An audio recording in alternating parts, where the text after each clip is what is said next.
On a quiet spring evening in 1981, 15-year-old Barbara Cotton walked home from a night out with friends and was never seen again. Her mysterious disappearance has left a small North Dakota town haunted by unanswered questions for decades. Barbara was a bright, fun-loving 15-year-old girl who lived in Williston, North Dakota, described by friends and family as independent and kind. She loved music and had a passion for the outdoors. But like any typical teenager, Barbara enjoyed spending time with friends, and on April 11, 1981, she planned to meet up for a casual night out. It was a normal Saturday night. Barbara had dinner with friends and was last seen leaving a local restaurant called The Circle around 8:30 p.m. She was supposed to walk the short distance home, but she never made it. Search efforts began immediately. Her family was frantic, but no trace of Barbara was found. No witnesses, no clues. The town was left with only one pressing question: what happened to Barbara Cotton? Authorities scoured the area, and Barbara's disappearance was treated as a missing persons case. Weeks passed, then months, but not a single lead emerged. Hello viewers, in this video, I will tell you the story of Barbara Cotton. So not further delay, let's begin the video. Barbara Louise Cotton was born on November 10, 1965, in Tioga, North Dakota, to Louise and John Cotton. The seventh of 8 children, her parents divorced when she was just 7 years old, leading her, Louise, and 2 of her siblings to relocate to Williston, North Dakota. While strong-willed, Barbara was described as being quiet and soft-spoken. Despite this, she was not a coward. She was accumulating money to move into an apartment with her friend Diane while working at the country kitchen when they both turned 16.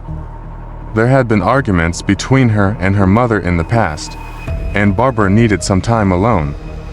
On April 11, 1981, in the late evening, Barbara last was seen leaving the Cakes and Cones restaurant located on Main Street in Williston. She had dinner with Stacy, her boyfriend, and someone else, possibly her mother. Barbara declined Stacy's offer to walk her home after the outing. He saw her walk to Recreation Park on Main Street, and then he was out of sight. It was roughly 5 blocks from her house. There are rumors that Barbara might have spent that same evening at a party at the 18th Street Apartments. After arriving home from work at 11 p.m., Louise claimed that she had spoken with her daughter, Barbara, who had stated that she planned to return home later that evening and start work the next morning. Louise filed a court documentation stating that around 12 a.m. on April 12th, Barbara was last seen by a friend leaving the Plainsman Hotel. She reported her daughter missing to the Williston Police Department at 4 p.m. that day. On April 13th, at about 1 p.m., Louise phoned the police a second call, this time letting them know that Barbara might be in room 205 of the Pioneer Hotel in Scobie, Montana, with Stacy. Authorities searched the area, but neither person was found. Barbara's disappearance was originally investigated as a runaway case, meaning a missing persons report wasn't filed for several days. Barbara did not take her salary or any other personal items before she vanished. She was extremely close to her brother, who claimed that she had never mentioned plans to leave the house, and that no one in her family thought she would have left. Despite the lack of documents regarding the depth of the initial investigation, the authorities now suspect that she may have been kidnapped. Early on April 12, 1981, Barbara's childhood friend, Sandy Evanston, reported Louise calling her family's home to inquire about whether or not she had seen her daughter. After that, she discovered that Louise and her mother had been at dinner with Barbara and Stacy, since she had caught them talking about the case. Within a day or two of Barbara going missing, Stacy left from North Dakota and moved to Montana.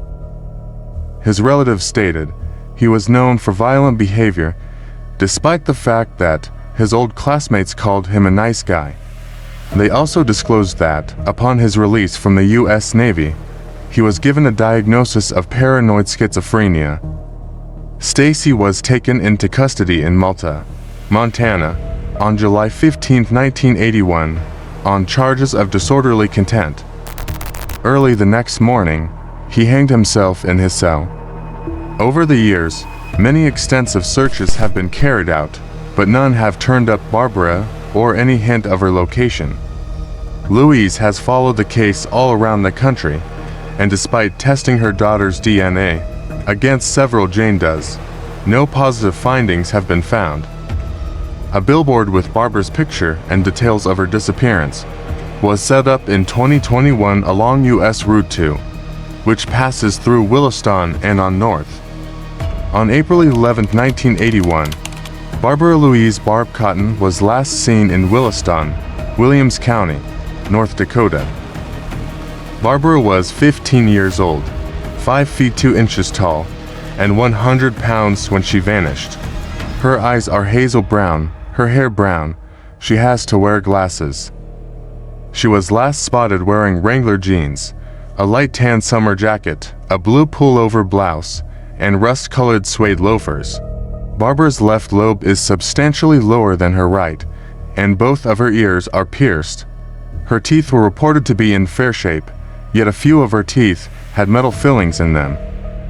There is a mole on the upper right side of her chest, and she walks with a limp due to a prominent S curvature in her spine. In 1981, she smoked cigarettes, like many other people her age. It has currently determined that Barbara is missing in danger. Comparisons can be made between her mitochondrial DNA and teeth. Barbara Cotton's disappearance is a stark reminder of how quickly a life can be taken without warning. But for those who knew her, the search for justice continues. If you have any information about Barbara Cotton, please contact local authorities. This is a case that deserves closure.